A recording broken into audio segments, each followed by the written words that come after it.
Hey guys, Crystal here, and we're back for another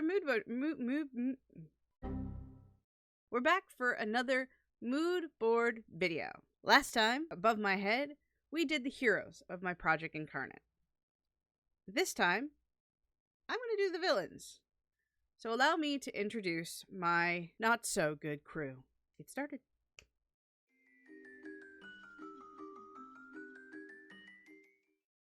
My story actually has two villains, sort of. First, we have Richard Henry. The song I picked for him is Creep by Radiohead. Though, for this particular inspiration, I took the Tom Ellis cover from the Netflix series Lucifer. There's something about the pianos that really speak to me when dealing with Richard. And where I could talk about my inspiration based on the music this whole time, we're here to actually talk about Richard himself. Richard Henry is lawful evil, for sure. He has a very strict code of right and wrong, even though the code of right and wrong isn't necessarily right. He very much sticks to the plan set before him. He was your typical jock, but with a twist, where he was big in sports and, the star athlete in all aspects of his life. He was also the super cool and super friendly. He was everybody's best friend. He left the small town to go to college and got a full ride. Outside there, he met a person who gave him a very particular job. And it's that job that changes him. He goes from a beer-drinking, ball-throwing, super smooth dude to being twisted and dark and evil. The quote I used for him is, "It's not love, it's obsession." Because of his nature to apply himself in everything, became obsession with his new life. Everything he does has a note of obsession with it. Whether it's his job or the goals he is trying to pursue within the case of the story, he wants things, he has to have things, and he takes things. And his one particular obsession before the story even begins is Elizabeth. And it's his obsession that drives the course of the story, at least his part in the story. It'd be my natural inclination to feel sorry for him, but also, he is the bad guy. Lastly, we have Christopher Emberward, the suave, debonair, cruel, and intense king of the Vampire Nation. The song I picked for him is Play with Fire by Tinnesz, featuring Yacht Money. I hope I'm saying that right. I have absolutely no idea. It's a total thing. He is chaotic evil with lawful evil tendencies. And I say it like that because he does have rules and a code that he stands by, but when he wants to do something that doesn't quite fit within those rules, he changes them because he desires something and he's the king, so he can do whatever he wants.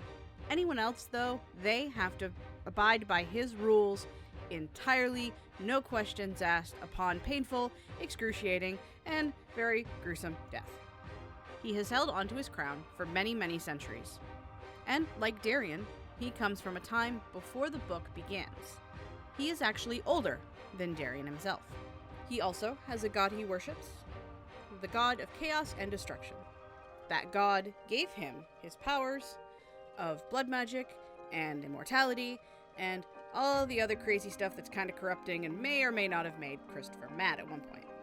Not that Christopher sees it that way, because power is awesome and he just wants more. He's kind of like that vampire mob boss, where everyone kind of knows he's an awful son of a bitch, but nobody really is able to challenge him, so they kind of just let him get away with shit.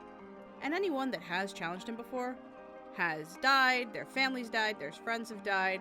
Everyone dies who has ever come close to getting toward his precious, precious power.